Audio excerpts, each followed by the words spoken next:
I'm Hillary Marshall. I'm the Vice President of Stakeholder Relations and Communications here at the GTAA. I am pleased to call this meeting to order. It's such a beautiful day. It's almost a shame we didn't have it out on the apron, but I was told that's a no-no. I'd like to start by acknowledging that all the requirements of the public notice were met and that we've met all the conditions for holding this meeting. We'll be conducting this meeting in English, but we're happy to address questions in French as well. Today we're going to hear from the chair of our board of directors, Vijay Kanwar. Then our president and CEO, Howard Ng, will have some comments. And finally, Jill Sharland, our CFO, will report on our financial performance. Following the formal presentations, we'll open the floor to any questions and comments from the public. I'd like to ask any members of the media present, if there are any, to hold their questions until the end, and we'll be happy to give you any interviews you need. And I would now like to introduce Vijay Kanwar.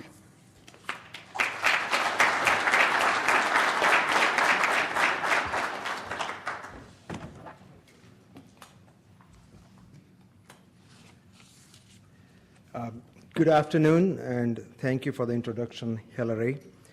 I have had the privilege of serving on the board of Greater Toronto Airports Authority for the last 9 years. And I served as the chairman of the board for 2.5 years until this morning. As my term comes to an end today, I'm so proud of what we have achieved here together with our management team and the staff over these last 9 years. In particular, I believe our greatest achievement has been the transformation of GTAA from an airport builder and operator to a true service provider that puts passengers first. In light of this accomplishment, I would like to ask all members of my board, I still call it my board, to please stand and be recognized for your hard work and dedication.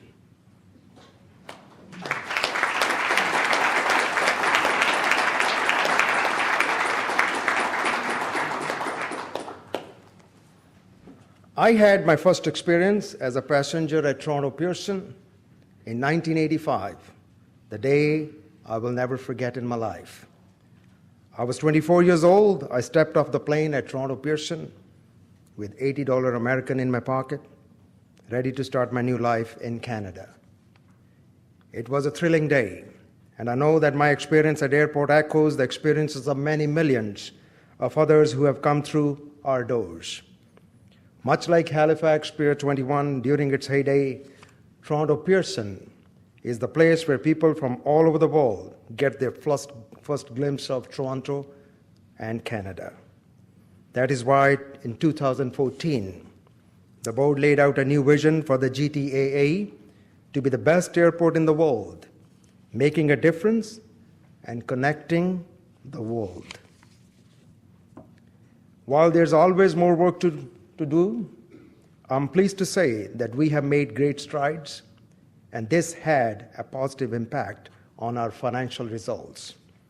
Today, we'll be sharing the story with you and outlining how we plan to keep momentum going in future. If we were to sum up 2014 at Toronto Pearson in one word, that will be growth. Toronto Pearson has been the fastest growing airport in North America for the last 4 years. In 2014, we served about 39 million passengers, an increase of 6.8% from 2013, and international travelers about 1/3 of that. To put this in perspective, within North America, Toronto Pearson is second only to New York JFK in terms of international passengers. Plus, our airline partners have steadily expanded their service to Toronto, which means that Toronto Pearson now connects Greater Toronto Area to 30 cities within our country, 48 major cities in the United States, and about 99 international destinations. With this focus on international connectivity, I'm proud to say that Toronto Pearson not only functions as a major mover of the people, but also a major driver of our economy. Through our operations alone, we facilitate about $36 billion to local economy, which is equivalent to 5.6% of Ontario's GDP, and helps to enable 277,000 jobs. And it gets better by 2033. The numbers will jump to $62 billion to local economy, 6.6% of total Ontario's GDP. And the number of jobs will be 470,000 jobs that will be created because of this airport, directly and indirectly. We take our responsibility as enabler of economic activity very seriously, and we take pride in the fact that growth at Toronto Pearson means positive economic outcomes for our community. The airport will always have challenges, and we cannot manage these challenges just by ourselves. We need the support of our dedicated, hardworking employees and the support of our stakeholders, and that starts with collaboration. We have worked hard to engage our partners in a timely, transparent, respectful way, and that has enabled us extremely positive working relationships. In particular, I would like to thank our key government partners, including Federal Transport Minister Lisa Raitt and our colleagues at Transport Canada, NAV Canada, CBSA, CATSA, and don't forget, United States Border Security Police. Premier Kathleen Wynne, Provincial Transport Minister Stephen Del Duca, I thank you for placing confidence in me as I was one of your appointees to this board. And to our local mayors, John Tory of Toronto, Bonnie Crombie of Mississauga, Linda Jeffrey of Brampton, and all their colleagues. And our regional chairs, Frank Dale in Peel, and Gary Carr in Halton, Roger Anderson in Durham, and Wayne Emerson in York. We thank all of them for their collaboration with us. We also work closely with hundreds of other groups as part of our engagement efforts, including Board of Trade, tourism groups, community foundation, and of course, other business operating out of Toronto Pearson. Over the past year, we have deepened our relationship with Air Canada and WestJet as they continue to grow their business with us. And in partnership with all our global and domestic airlines, we are constantly working to offer a world-class airport experience that will draw passengers back to Toronto Pearson again and again. Finally, I would like to discuss a key area of focus for the board over the past few years: Toronto Pearson long-term financial sustainability. As Toronto Pearson develops further as a global hub, we have started to see a lot of growth that has meant a better financial results. Part of our responsibility as a board is to ensure that this growth is sustainable, and not only in short term, but also in long term. Because our airport planning happens in decades, not years, we need to consider where we want to be 20 years or 30 years from today. Our Chief Financial Officer, Jill Charland, will be covering the 2014 financial results in more detail in a bit, but I'm pleased to report that we are making a great progress toward financial sustainability. Let me share two key highlights for 2014. As a part of our plan to diversify our revenue streams, non-aeronautical revenue grew by 8% last year. We began to pay down the debt for the Terminal 1 construction, reducing our long-term debt by approximately $400 million, while continuing to improve and expand Toronto Pearson.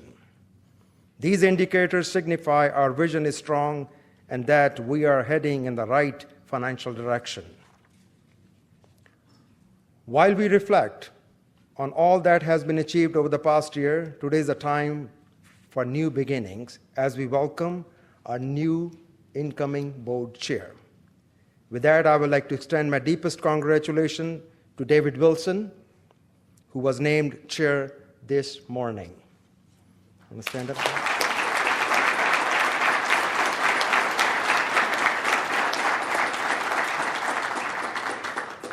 David brings with him a wealth of experience in Canada's financial service sector, including having served as the chair of Ontario Security Commission.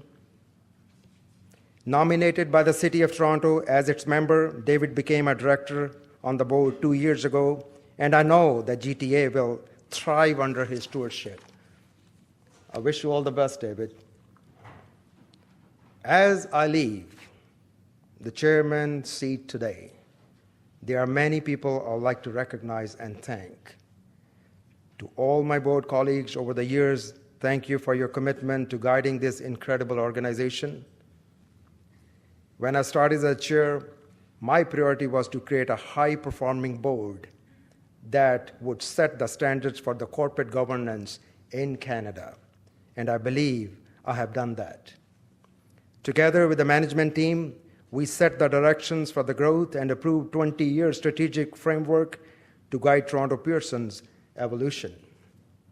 And I'm proud to say that has been accomplished under my leadership. But I want to thank the board for that as well. We have set the stage that will benefit us, our children, and our grandchildren.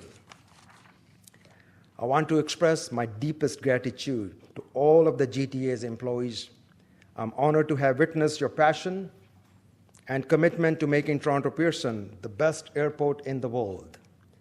With this team in place, I know that Toronto Pearson is well positioned for long-term sustainable growth.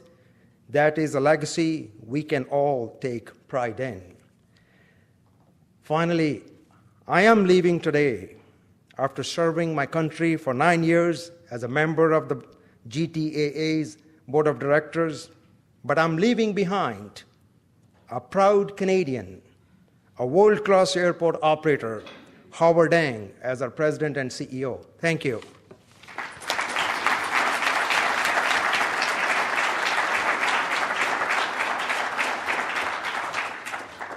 May I introduce Howard Ang, President and CEO of the GTAA. I can't say any more than Vijay did. I can't top Vijay.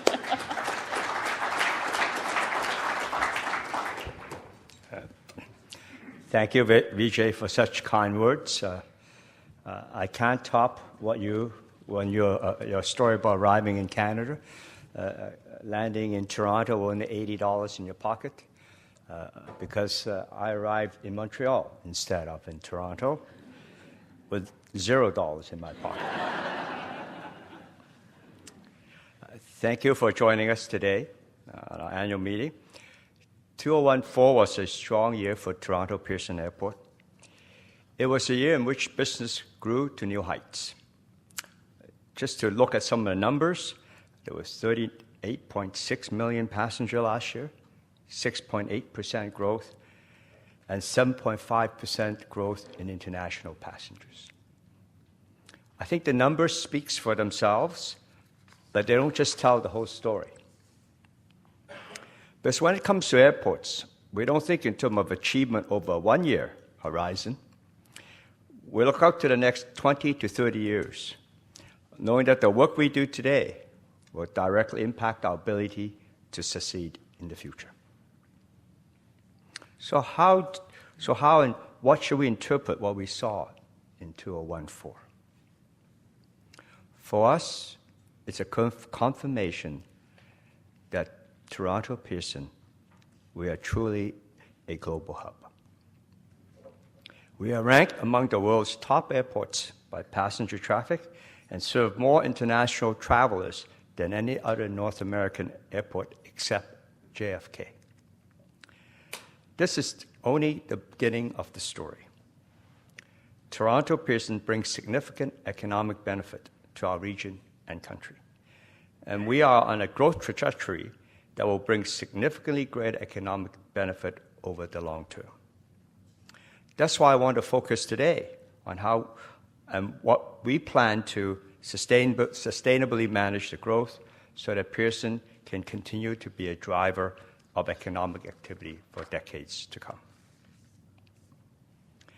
We have spent the past year working on a new vision for Toronto Pearson and a 20-year strategic framework that will help us build on our status as a global hub. Our new vision, as outlined by Mr. Kenwa, to be the best airport in the world by making a difference and connecting the world. And how will we do that? By delivering on our mission, which is that passengers are our passion. Putting passengers at the center of everything we do, we've developed a set of strategic goals that will focus our efforts and drive us toward our vision. These goals will ensure the decision we make today will have a positive impact on our business tomorrow and for years to come.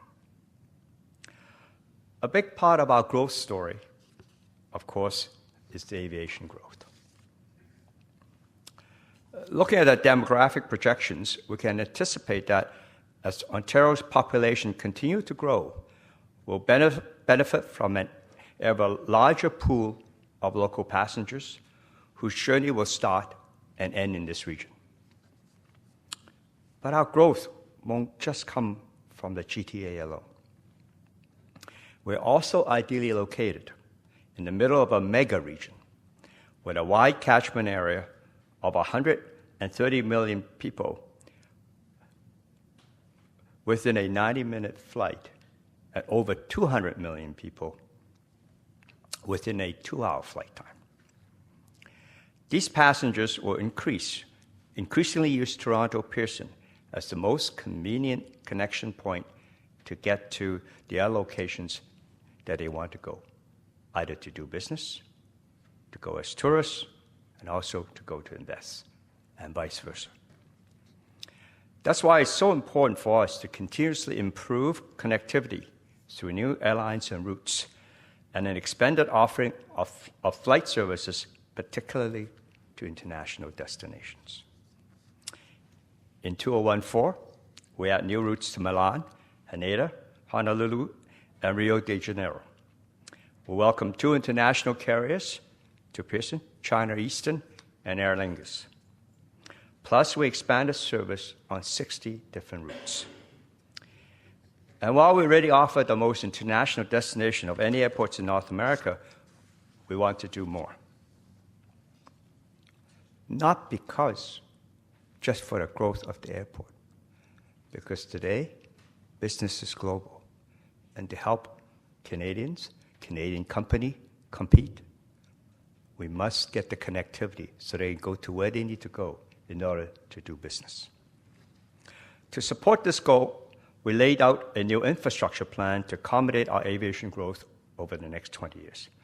What's most important is that we build flexibility into this plan to allow us to meet the demand of faster than expected growth. In all, we plan to invest more than $5 billion by the year 2030 on infrastructure that supports our long-term growth targets.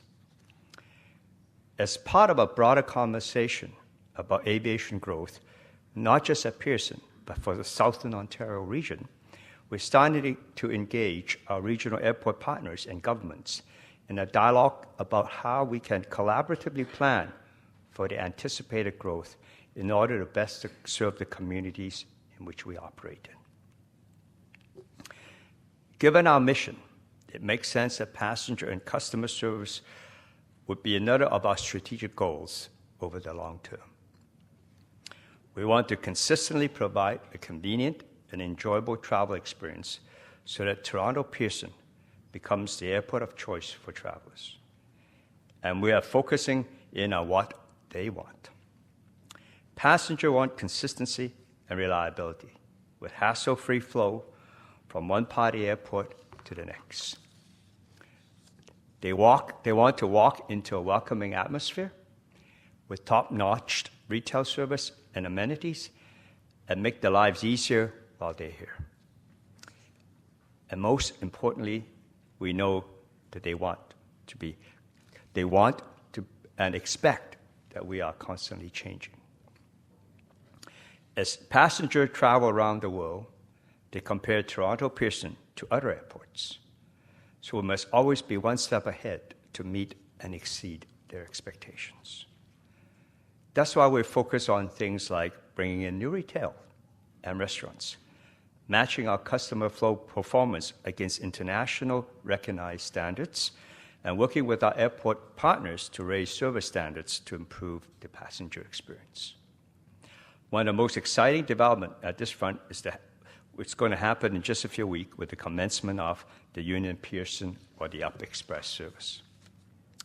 Launching on June 6th, the Up Express will depart both Union Station and Toronto Pearson every 15 minutes and connect passengers to two of GTAA's key transit hubs.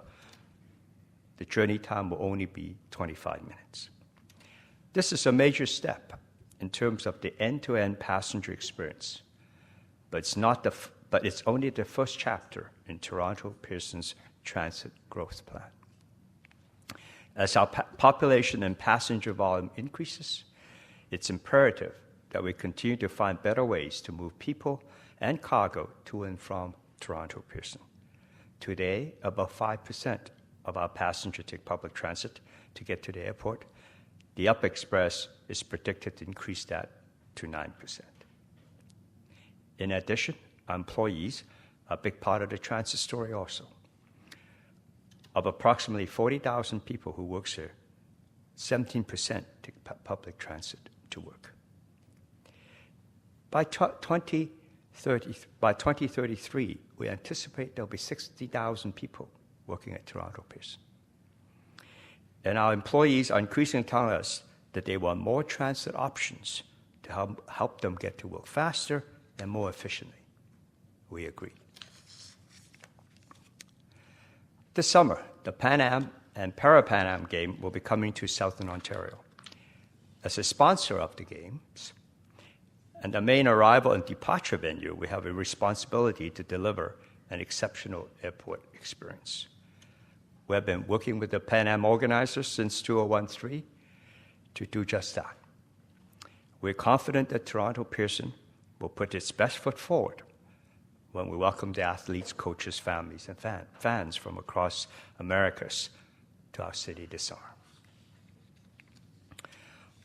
While we still have a lot to do to reach our ultimate goal, we're making significant improvements to the passenger experience at Pearson. Together, as Mr. Kenwa mentioned earlier, with the broader community of the airport, both the other business here and the employees, we're focused on elevating service standards across the business and driving continuous improvements. All airport employees play a vital role in delivering first-class service to our passengers, so we're working collaboratively with our partners to enhance service and growth to keep Toronto Pearson's operation safe, efficient, and reliable. We'll continue to innovate on this front and implement changes to our service model that prove how committed we are to getting it right for our passengers. As I mentioned earlier, 2014 was a year of important milestones, and that's especially true when it comes to our financial health. Financial sustainability continues to be a strategic goal that will enable us to sustain our growth, and we have made great progress in the past year. I'm pleased to report that Toronto Pearson realized a net income of $42.7 million in 2014, up sixfold from 2013. With this increased profitability, we have also been able to start paying down our debt faster than expected. 2014 also marked the second year of a 3-year freeze in GTAA's aeronautical rates. This provides certainty to our airline partners as they plan for the future with us. Beyond that, we've taken deliberate steps to strengthen our financial position by focusing on cost control and diversification of our revenue stream, primarily through non-aeronautical revenue growth. This revenue stream grew by 8% in 2014 and now makes up approximately 30% of our total revenue. Jill, our CFO, will provide a more in-depth analysis in a few minutes. Toronto Pearson has an important role to play in the community life, and the communities around us count on us to operate in a sustainable and transparent manner. Toronto Pearson has as a corporate mandate to serve the aviation needs of Southern Ontario and Canada.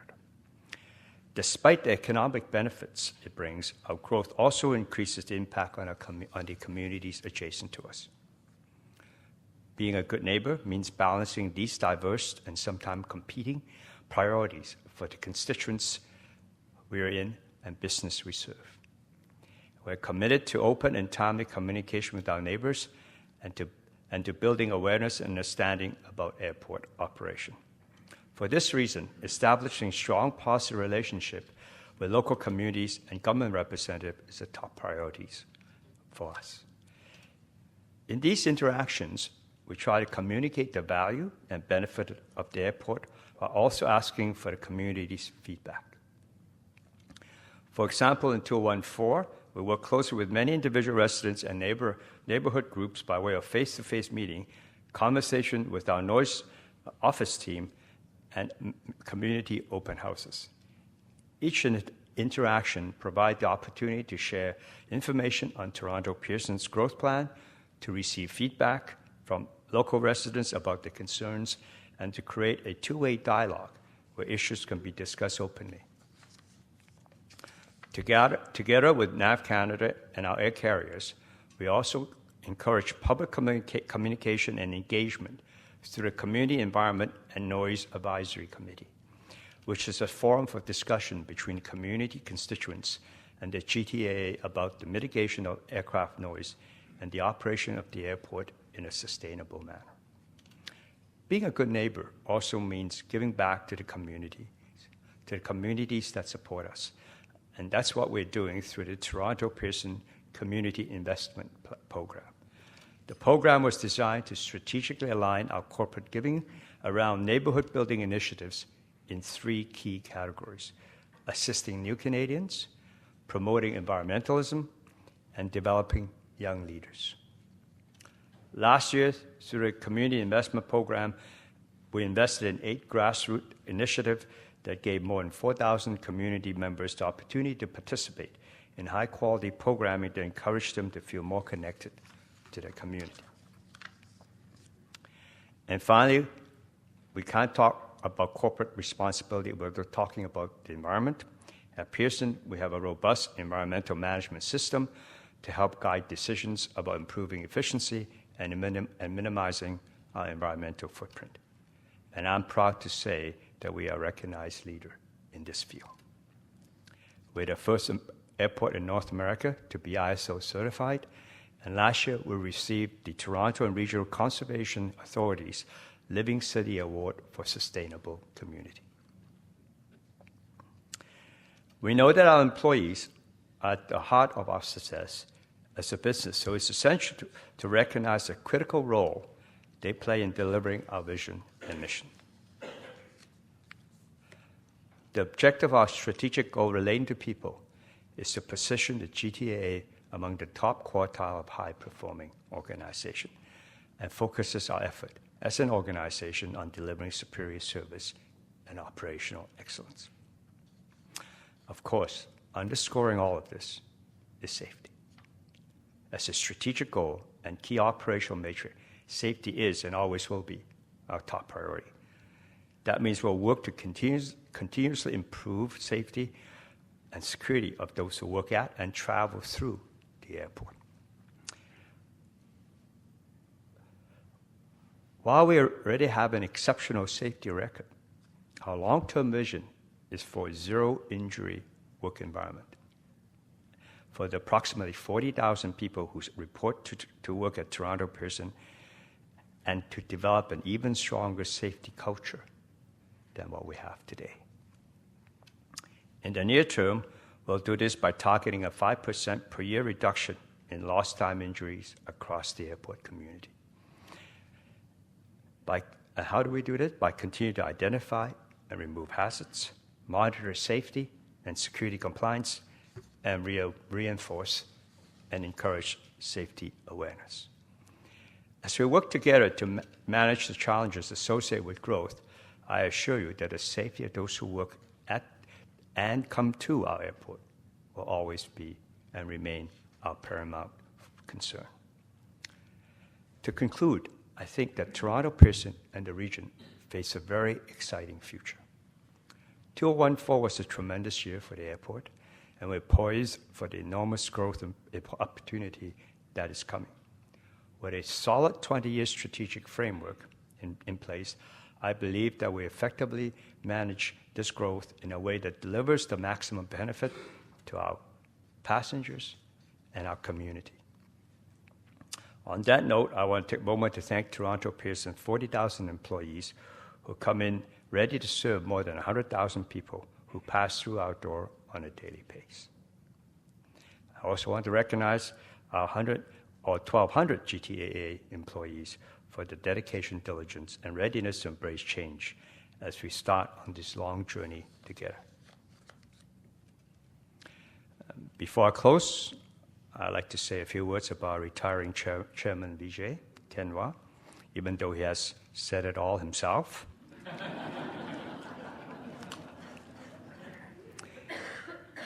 Vijay has always believed that Toronto Pearson can and will be the best airport in the world. And under his leadership, we made amazing strides toward this goal. Vijay has been an incredible advocate for and support of the airport over the years, and a wonderful, wonderful friend to all in our community. I know I speak for the entire management team when I say thank you for your commitment, guidance, and support, and believe in Toronto Pearson and the GTAA. I have a form here for you to sign as a volunteer to come back on our volunteer program. I'd like to welcome our new chair, David Wilson. You heard earlier about his distinguished career in both the banking sector and his knowledge of Toronto. I think it's very fortunate for us to get a chairman of that caliber who will guide us and the management team as we face the challenge of growth in the coming years. As we look back on the year that was, I can't help but feel proud for what we have accomplished together, and excitement for all there is to come under leadership of our new chair, David Wilson. With our 20-year strategic framework firmly in place, together we will grow better and stronger as we help move Toronto Pearson onward and upward. I'd like to call upon our CFO, Jill Sharland, to provide an overview of our 2014 financial results. Thank you very much.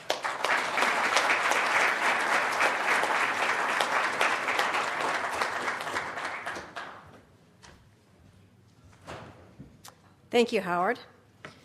Our vision is to become the world's best airport, and last year we made tremendous strides towards this goal.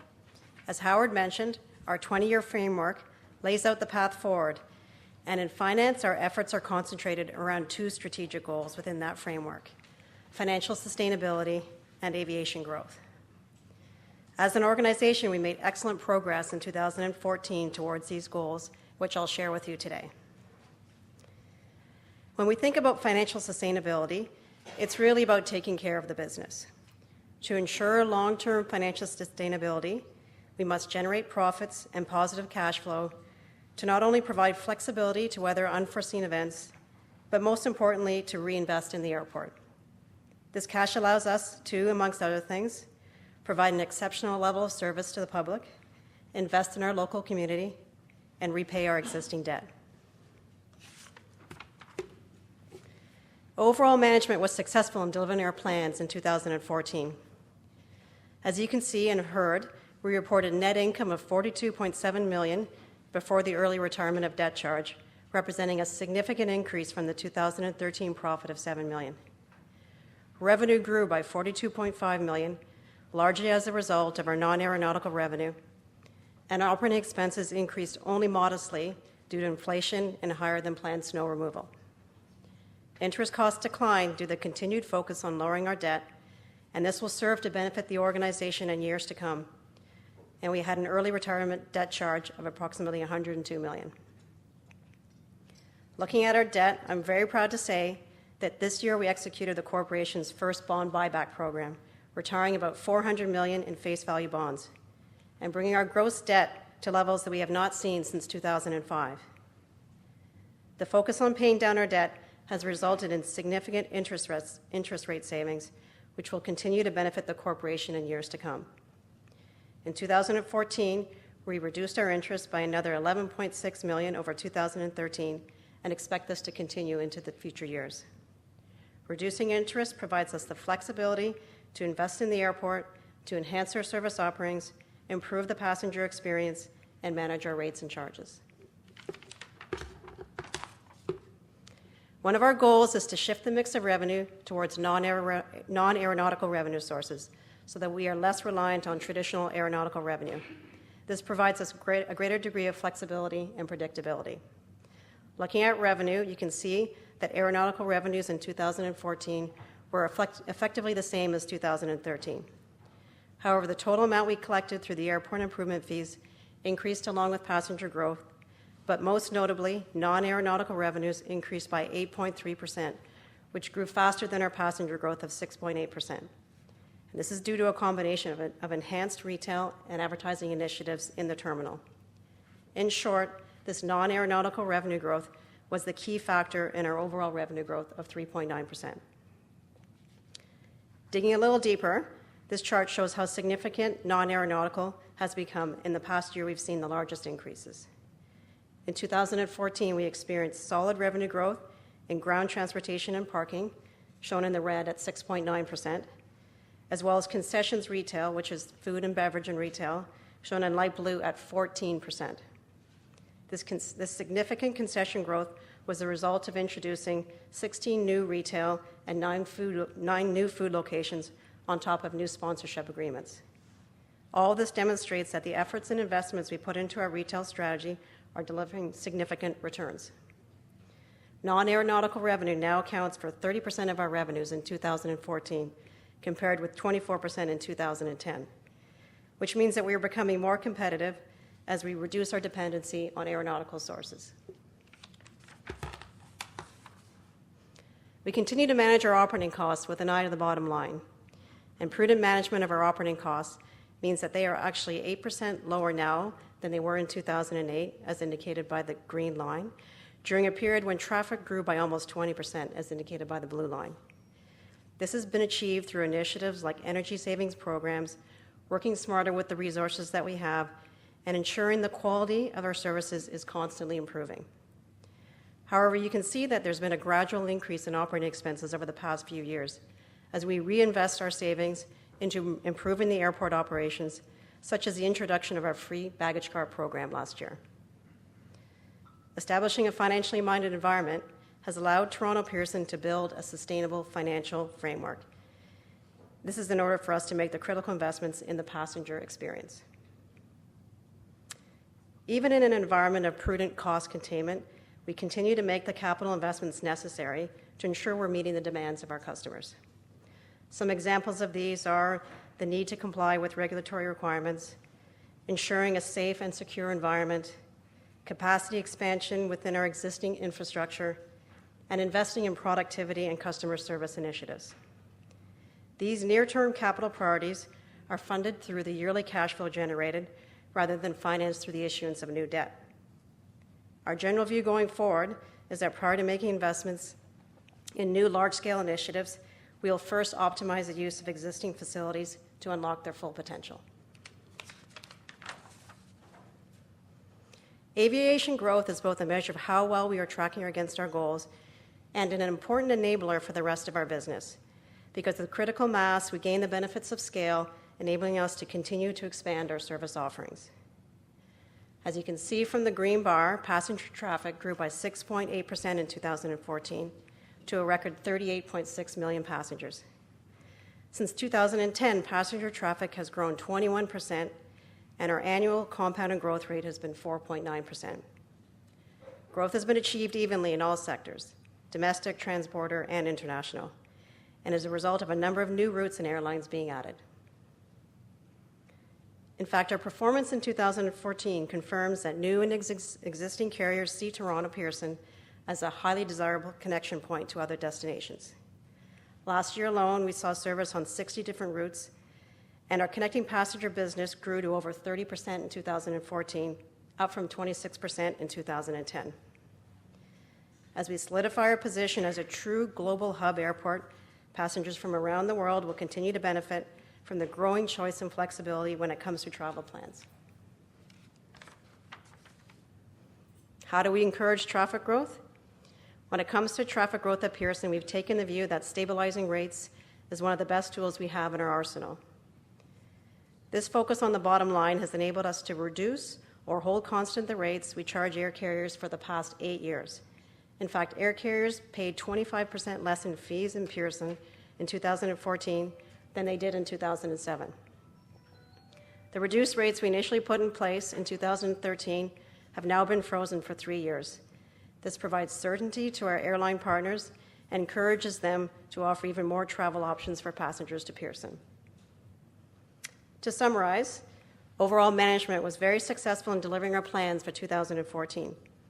Revenue growth from non-aeronautical sources has more than helped offset the flat aeronautical revenue growth, and operating expenses increased only modestly. Interest costs continued to decline as a result of our focus on our debt, and overall we reported net income of $42.7 million before the early retirement of debt charge, a significant increase from the 2013 levels of $7 million. So to close, as an organization, we've established a trend of producing net income from operations and also demonstrating financial responsibility and prudence. Through continued growth in traffic and revenue, we are using this net income to enhance our facilities and our passenger experience. We have a sound financial strategy that is delivering results primarily through debt reduction and non-aeronautical revenue growth, and this is creating a sustainable position for the future. Thank you.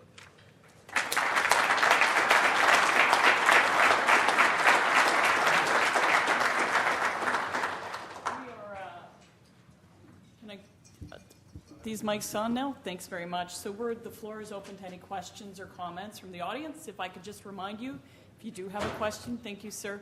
If you could just identify yourself and name the organization you're with. Thanks very much. Good afternoon. My name is John Cartwright. I'm the president of the Toronto and York Region Labour Council.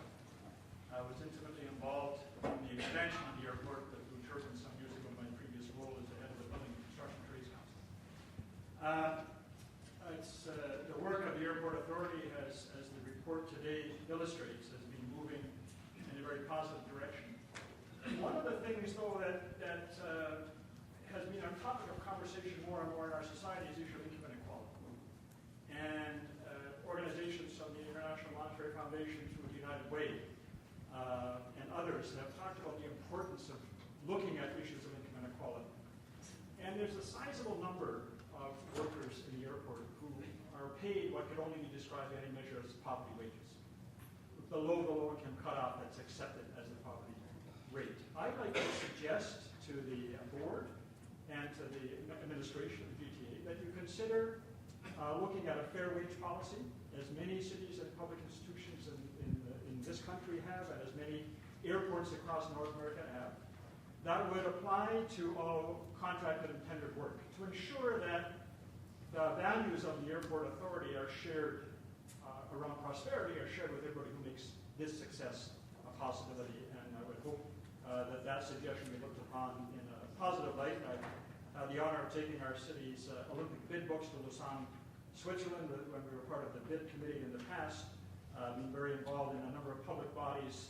And I think we all recognize that in order to have a prosperity that is shared, Martin Luther King's famous words, we cannot have an island of prosperity in a sea of despair. And I'm hoping the board would consider doing such a review and coming back at the next annual meeting with a proposal for, in the interim, for a fair wage policy in the GTA.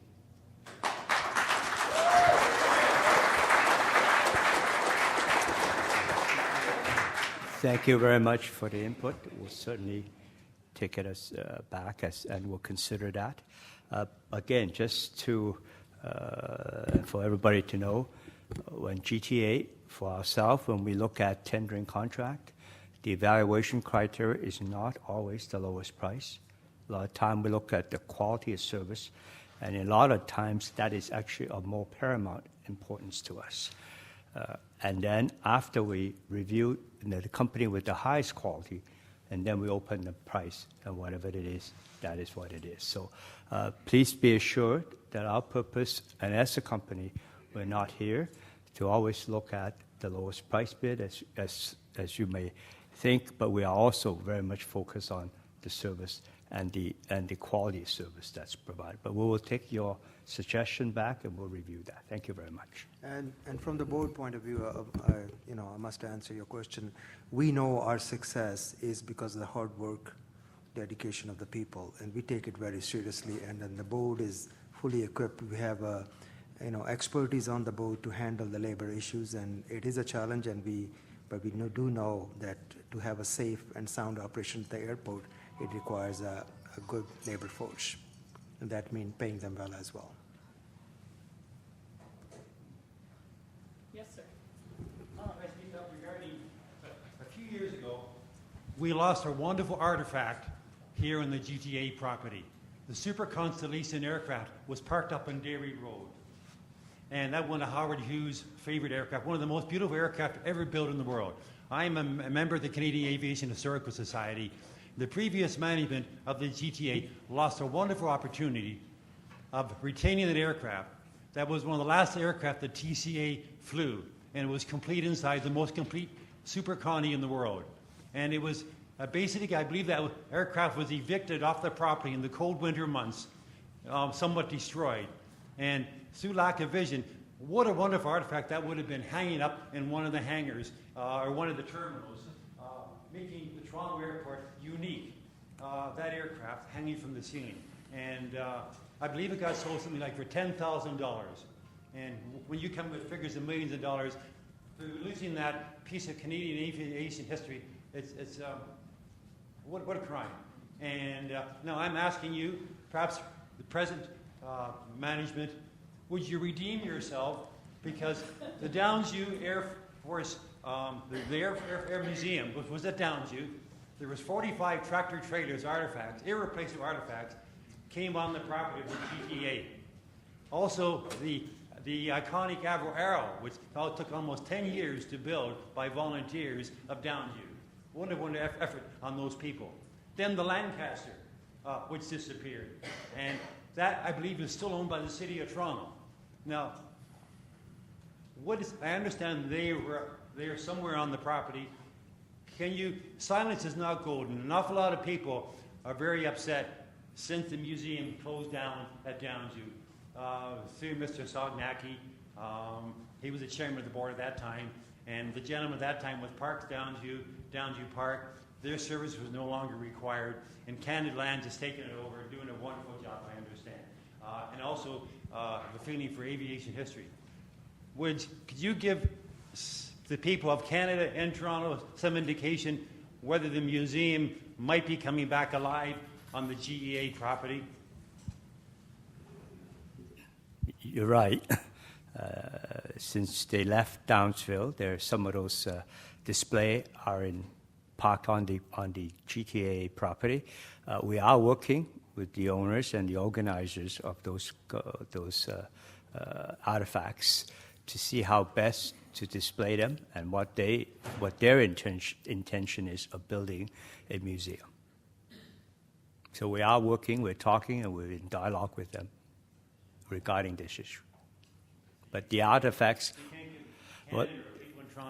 I think where these artifacts went from de Havilland Aircraft, one of the first aircraft companies in Canada, long before Bombardier, where they went, where the Lancaster went, which was owned by the City of Toronto, where the Avro Arrow was, which took so long, a beautiful aircraft, and everybody here knows the work that went into that, and it's been a few years going on now, and we understand you're very receptive, and that's just great on your part, but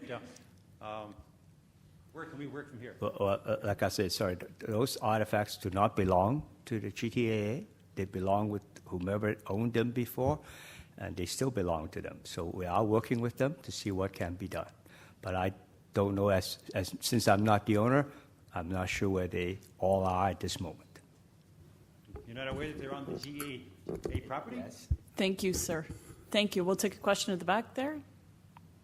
Well, I didn't get an answer then. Yes, thank you. Thank you. Michael Corrado, a lifelong resident of Etobicoke, a neighbor of the airport here.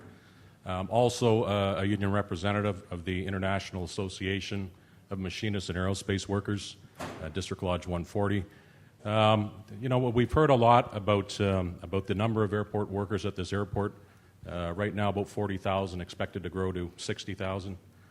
I looked at the annual report, and you refer to the 40,000 employees that work here as airport ambassadors of this airport.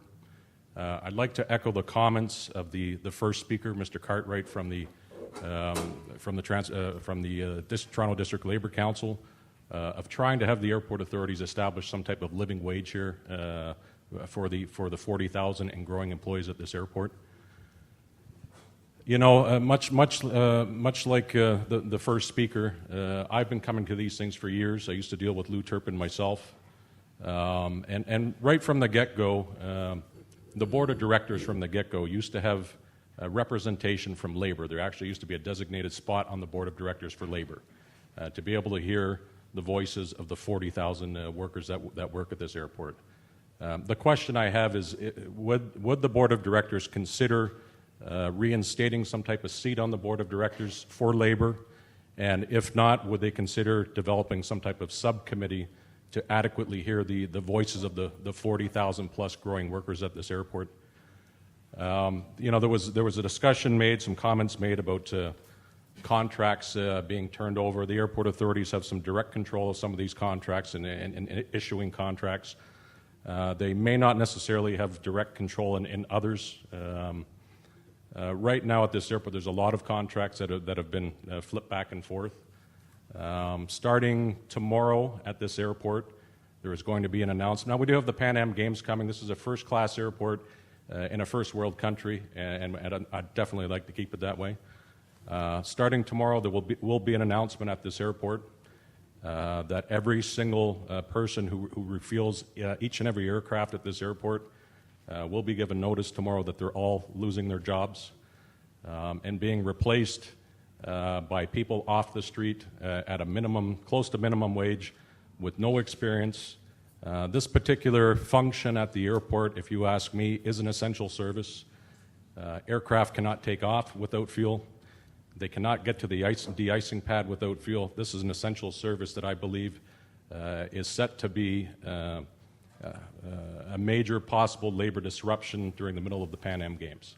So I had a question about the board of directors, a labor seat, and whether they, if not, they would consider having some type of subcommittee and just trying to advise you guys on some of the problems that you'll be facing shortly down the road. Thank you. Let me answer the non-operational question first. That is, the board always believed the success of our business, the benefits we create for the community, is because of the people who work here. So it's very close to our heart. And board have a skill matrix. We constantly update it every year. The governance committee updates every year, making sure we have the right kind of expertise in our board. And I'm proud to say that we do have it. But your suggestion is well taken, and I'm pretty sure the chair of the governance committee is sitting here also. We keep it in mind. But I can assure you, we always believe on the board that our success is because of the people, and we want to make sure they're fairly treated, and we listen to them and what they want, and that's our priority all the time. That's the only way we achieve our goals. You can answer that. You're right. There are a lot of contracts that are not led by us. One of the things over the past year, and we'll continue to do that, is actually try to set the right standards of service, not just for people working for us, but the overall service standard for the airport. And through that mechanism, we hope to upgrade the standard and ensure people get the right training and right experience. So your concern about perhaps people without the right experience working at some of those functions, similarly, we are concerned. So we are working on that. I'll bring it to your attention because I do know that the Pearson International Field Facility Corporation is under contract with the airport authorities here in Toronto until about the year 2032. So you do have a direct impact on what happens there. And I'm not sure how many operators' licenses that the airport authorities will allow at this airport for for operators to perform that function and what your role is in doing so? I should say that contract is not with us. They're with the Airline Operating Committee. That's a refueling contract. The property we lease to them, but they are the one that holds it's a different service provider, and they provide the service on behalf of the airlines. But we will review the issues. As I said, I hear what your concerns are. We are also concerned and ensure that the standards at this airport are at a higher level. So those areas, we share the same concern, and we'll manage through it, and we'll manage through our business partners. Hi, Cheryl Robinson, President of Unifor Local 2002. I have a question, actually, about the comment that was just heard about the service that the GTAA plans to provide to our passengers that travel through the GTA, and not just looking internally, but also looking to the tenants that exist here at Terminal 1 and Terminal 3. I'd like a further explanation of how the GTAA intends to roll out that plan over the next little while.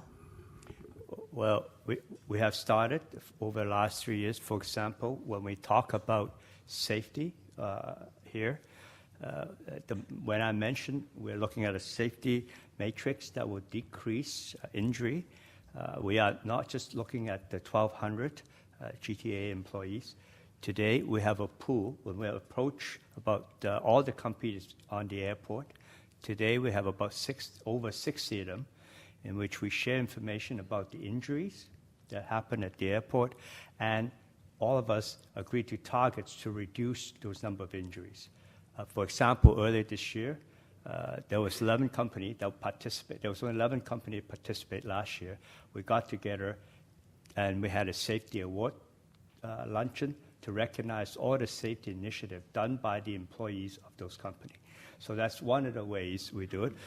Since about 3 years ago, we also have consultation committee where we have invited different unions on the airport to join us to discuss about matter, not about their own employment contract, that's between them and their employees, but in general getting to hear from union what are some of the issues on this airport. So we have those meetings also, and we also will be working to enhance standard. Like I say, we have just another example. We're working with the airlines to enhance the standard of baggage deliveries at this airport, and we're all committed to match this first quartile performance standards of the world. Just to that, Mr. Ng, I appreciate your comments and feedback on that. Unifor is obviously quite well aware of all the initiatives that we've been doing here at the GTAA around building our community. But the question was specific to the chair of the board, and his message is obviously recognizing that employees do matter here, which is really great to hear, obviously, as an employee of the GTAA. But my question goes back specific to what it is that you're looking at in changing the service that's provided to the customers, because safety is our absolute number one concern as well, and we're glad to hear that the GTA is on side with us in ensuring that the employees and our passengers have that safety, filtered through everything that the GTA does. But back to the service piece of it, because I come out of a service industry, I'd like to know more about what the GTA has planned around ensuring that a standard level of service is provided here at the GTAA. Because again, as you mentioned yourself, Mr. Ng, you don't involve yourselves particularly in the labor contracts of those folks that are working here at the airport. So I'd like to really know what it is that we're going to do to ensure that a standard level of service is provided by everybody at the GTA, Air Canada, WestJet, Service Air, the folks that are handling the bags, everybody. What's the plan around that? Because I thought I heard the chair say something about that. As we grow as per our strategy, so we have a lot of emphasis. Part of our success will come from employee engagement. As Howard said, it's not just the 1,200 that work for our GTAAs, all the 40,000. So, and then as we grow in terms of passengers and all that, we have a standard set at the board level, the way we want to be in terms of the world ranking. And one of the way to rank come on top of the world ranking is the customer service. So the people strategy is always in place to achieve that goal.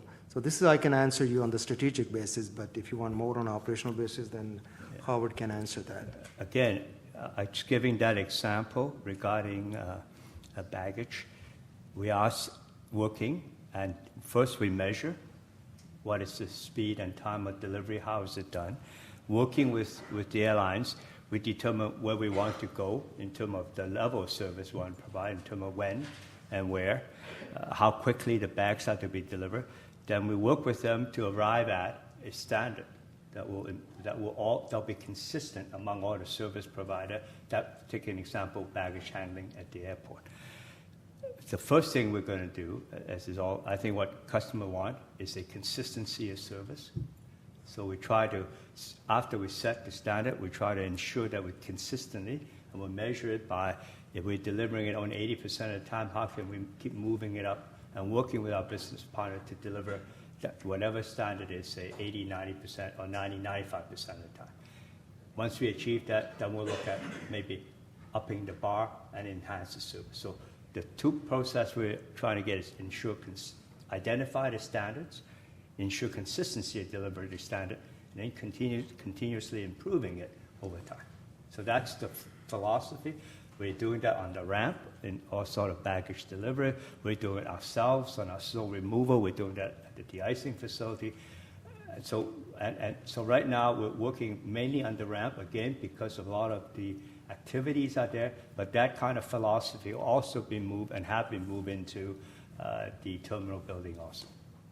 And should that philosophy conflict with Air Canada or WestJet or Service-Air, whoever the other providers are, then what happens? Can I propose that we continue your specific line of questioning outside during coffee? We have a number of other folks that want to ask questions. Great, okay. Just because I think it seems like you want to have a good discussion, and we're open to having that. Everybody here needs to understand where it is that the GTAA is going as well. But yes, absolutely. Thank you. I'll be here for folks that want to participate in that conversation. Thank you. This lady's been waiting to ask her question. My name is Patricia Garnett-Smith, and I live in the Moore Park area where I've lived since 1959. Last year it was chosen by the University of Toronto as being the best place to live in Toronto, although some may not agree. But however, that tranquil area has now been, I would say, destroyed or desecrated by the sound of planes that are coming along St. Clair. Apparently that's been a flight path has been created there, and they are turning around about Mount Pleasant to go northeast. So they're gaining height, so they're revving up. And they are coming from the northeast to turn west to land, so they're revving down. And they are not high up. So our area is no longer quiet and tranquil. And I wonder why such a flight path has been chosen. I mean, couldn't it be over an area where there's more factories, more shops, more buildings? Why choose areas? I mean, you're flying along Casaloma, Forest Hill, Deer Park, into Moore Park, which at that point dead ends about a block beyond me, St. Clair does, and it continues over at Woodbine, and then going north into Leaside. It doesn't make sense to me that you would choose to fly over such quiet residential areas. I can no longer sit out in my garden and enjoy a book. Every 30 seconds there's a plane going over, and they are not high up, particularly if there's cloud cover. In fact, the only quiet day we had was the snowstorm on the east in New York in the last 2 years. So, can anybody answer my question? It is not the airport itself that set the flight path. It is done by NAV Canada. I think the reference you made was that a change in flight path they made in order to look at more effective and more direct approach. Currently, I think there is some suggestion made, and between the airport and the community, we have been talking and working with NAV Canada and looking at and trying to understand why they changed that flight path and what benefit and how does that work. So we heard the issue raised by the community, and we are now talking to the group that actually sets the flight path in the air. Which communities are you talking with? The Residents Association of those various areas, or whom? There are a number of organizations, the Toronto Area Noise Group, there's a group in South Hill that have raised concerns with us about the noise created by the flight path situation, and they have recently come to meet with us at our noise committee meeting to propose some options, some solutions for how the noise could be mitigated, and we're considering those right now, together with NAV Canada, which is actually responsible for setting the flight path. We hope to come back to the community in a number of days to talk about the next steps in terms of how we consider what the path forward might be. How do I get to know about those communities? Because I've known nothing about this at all, although I've lived in the area for a long time. I live in Moore Park too, so I'd be happy to make sure that afterwards I can introduce you to folks on my team who are responsible for noise management, the community consultations, and we'll make you part of that. Because I want to get out there on the hustings and start protesting, quite frankly, at this point. I'll be waiting for you on my doorstep then. Thank you. Do we have any other questions? We're going to have time for one or two more questions, and then we'll be available outside. Sorry, we have one here and one at the back. Okay, so we're going to start with Shabeen. Hi, my name is Aaron Dalal. It's not a question. I just want to share. I come from an aerospace aviation background. My background's from Airbus. I've traveled to many airports all over the world. I've seen a lot of things in and out. Growing up beside the airport, I've seen a lot of change, a lot of improvements that have come in. When Terminal 2 used to be over here, it got torn down. You come to the airport with your parents, you see planes take off and land and stuff. Change is always coming in, and there's always improvement for change. We always set the bar, as our CEO wisely said. But one thing I want to share with our family here is that it's an institution on its own, and there's always constant change. There's problems, there's solutions. We have to build. At the end of the day, it's a business. It runs. It contributes to the economic development and so forth and so on. I visited over 40 airports worldwide, even Hong Kong Airport with the A380 program. But every airport has its own issues and stuff. But one thing I can bet is that our airport is really, really one of the best, or will be one of the best. But things are much, much better than airports that I've seen all over the world. You go through Heathrow, it's havoc. I mean, yes, it's one of the largest footfalls in the world, but it has its issues. Issues are there. And I've seen a lot of things. I've participated a lot with the airport and stuff. I've seen a lot of great improvement, and I want to say thank you. And I understand, and I'm sure a lot of people do understand. A lot of people come to forums with complaints and stuff, but we have to put our hands together in terms of the improvement that has happened over the years. And I want you folks to join hands in that thought, and we can take things forward as a community, as a family, and work forward. Have I said it well? I hope so. Okay.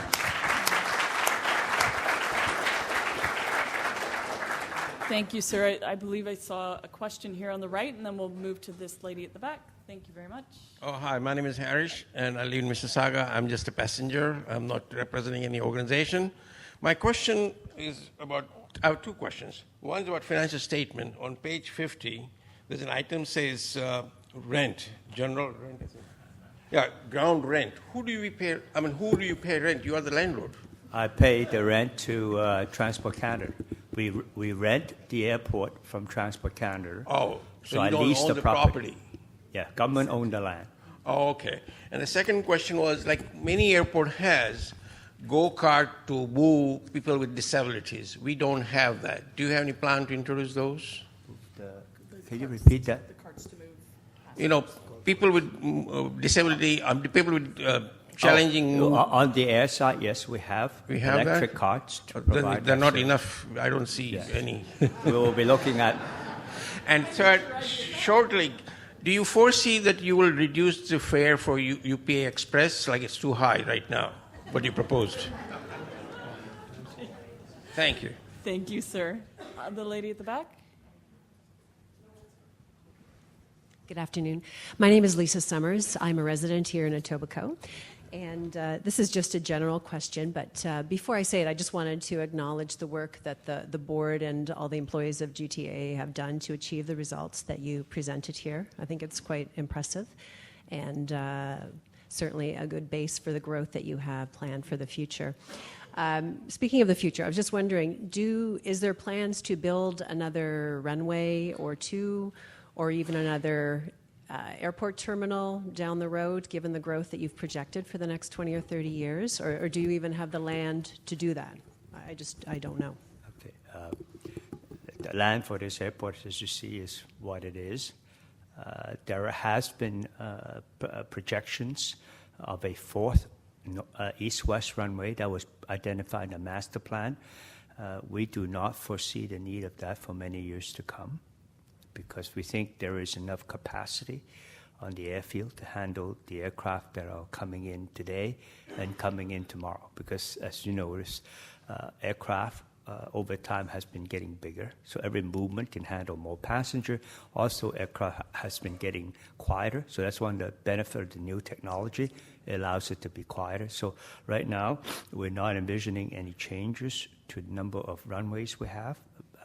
Now, in terms of buildings, the terminal, yes, we will be over time, because of that additional passenger that is coming, we will be over time look at enhancing and increasing the number of parking positions for aircraft when they land, and to provide the right amenity in terms of facility for the passengers. Again, those are the things that I identified earlier as part of this 20-year infrastructure plan. We're looking at, again, like all business, we've got to look at what's the demand, when will it come, when do we foresee it being needed before we look at investing in those capacities. I think I saw one more on the back right. Siobhan, in the back right. Thank you very much. My name is Balwinder Dhillon. I'm president of Airport Taxi Cab Association of Pearson International Airport, working from the last 33 years. And I serve millions of people back and forth from the airport. And my concern is quite a few things I noticed since I'm working at the airport. First of all, this is a gateway of Canada. 35, 40 million people coming every year in and out. As you mentioned before, a while ago, safety.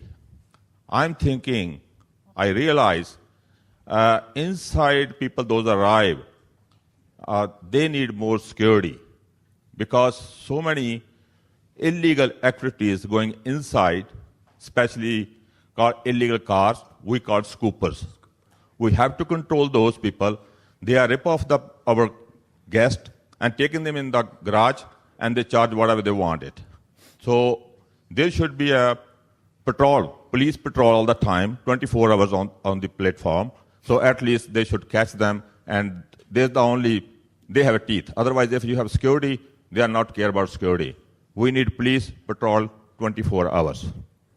Number two, also the Pan Am Games coming, and 1.5 million people coming, as the media said it. So how we can give them a good service? Recently, GTAA, they reduced our loading zone from 4 to 2. There was 4 loading zones, 2 for limousine, 2 for taxis. Now they reduced to 2 only, 1 for limo, 1 for taxis. As you know, if a lot of people is coming at the airport, they need a more loading zone place. So please, instead of they reduce 2, should be 4 or 6. So third thing is, there are so many potholes going on surrounding this airport, especially our GTAA property. We have to fix those one. Nobody going to tell you all those things because we are running back and forth from those roads. So please look after those two. And also this bridge is on construction.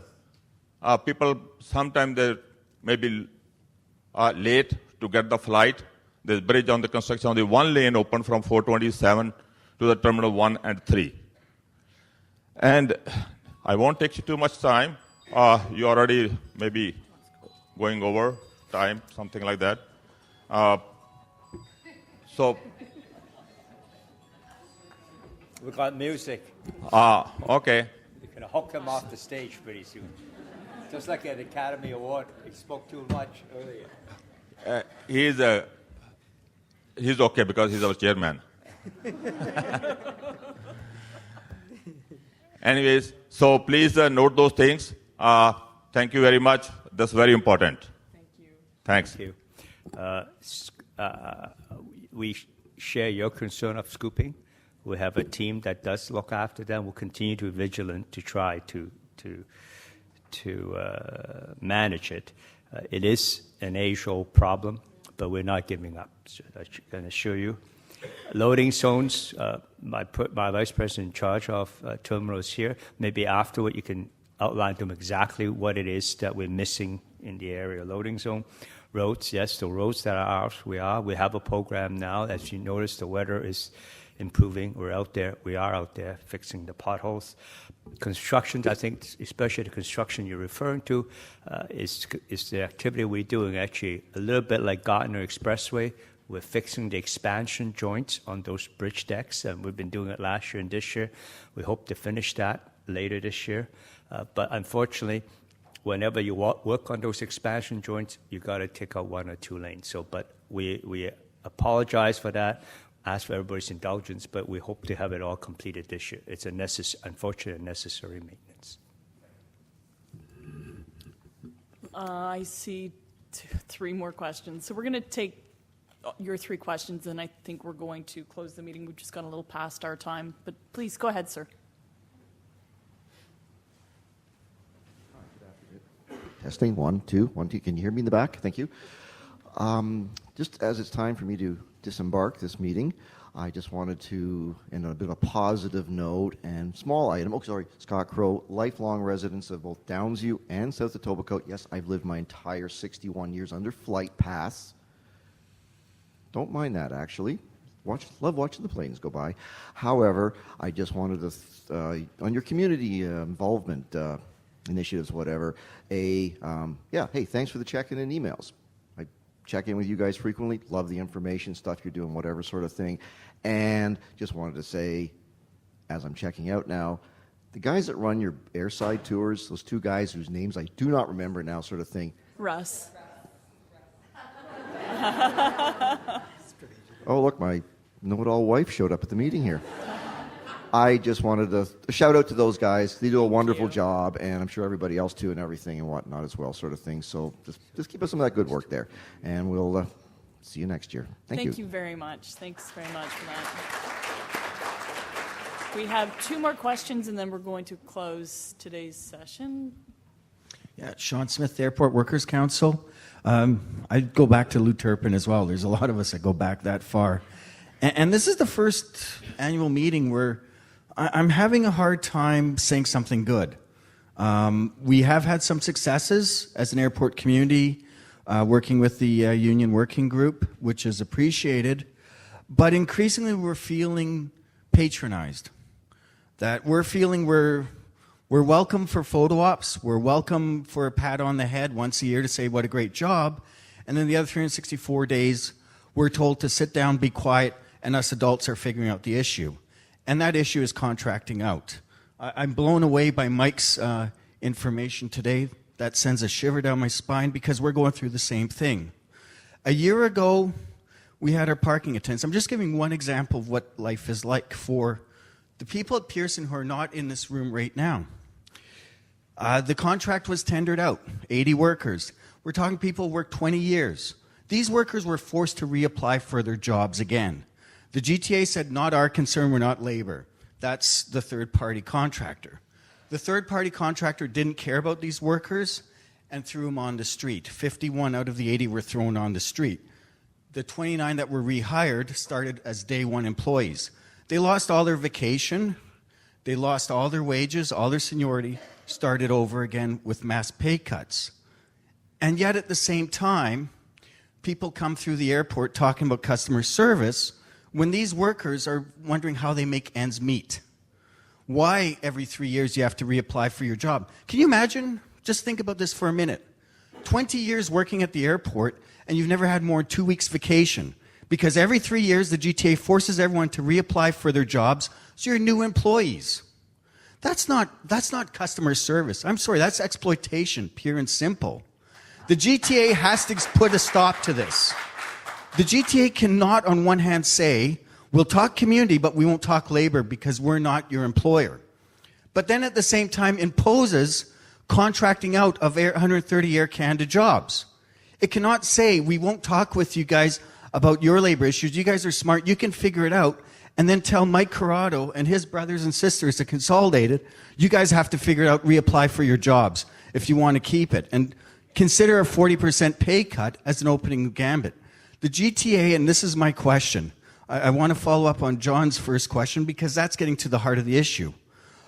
Around North America in particular, airport authorities are realizing that if you do not have good ambassadors, because I like that word, we are the ambassadors of the airport. If you do not have happy ambassadors, all customer service plans, all growth visions are going to fall apart. We are cruising for labor strife in this airport on multiple levels. And these plans and these growth need a community. This is a community. Our airport is a community. It's not a corporation. It's not a business. You cannot have the workers continually shut down. We don't know who to talk to. This is the first time the board of directors has been in the room since last year. I'm not sure how familiar they are with these potential for labor strife. But that reality is there, and we need to find ways to discuss these issues in advance as opposed to saying, oh, good news, we've revamped the ramp, here's our wonderful plan. Bad news is you guys all have to reapply for your jobs because all these jobs are being contracted out. And what my question is, will the GTA sit down and meet with us and discuss ways we can proactively stop these problems? We're talking about worker successor rights, we're talking about an airport minimum wage, and we're talking about bringing some stability to the people here. Because I'm telling you right now, these 40,000 workers, every night they go home, they don't know where they're going to work in a year's time. The instability is reaching that level, and we need some stability. We need some answers on this. Thank you. Thank you. Thank you for the comment. I think, as we answered earlier, we hear what you're saying. We are attempting to do something, and we will continue to work in that direction, and we will talk. My name is Sherry Cameron. I'm with CUPE. We represent 4,000 flight attendants at the Toronto Airport. And as you know, effective May 1st, GTAA took over the wheelchair service at the airport, and ever since we've been compiling many, many reports about wheelchairs just not turning up. When I hear you talk about working with the airlines to provide a consistent service, I hear that as code for taking away jobs from the airline and taking it over yourself. As a flight attendant, we are very concerned about the low wage that the employees at the airport, including ourselves, are paid. It means we have to take a second job. Safety and security are the primary concern at the airport. It's all very well and fine to provide training, to lift the standard, but if people are tired because they have 2 and 3 jobs trying to make a living wage, it's putting the safety at this airport in jeopardy.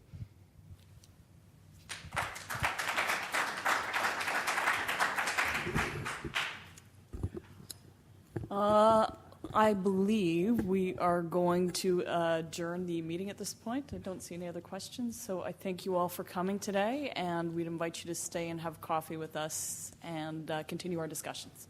Thanks very much, everyone.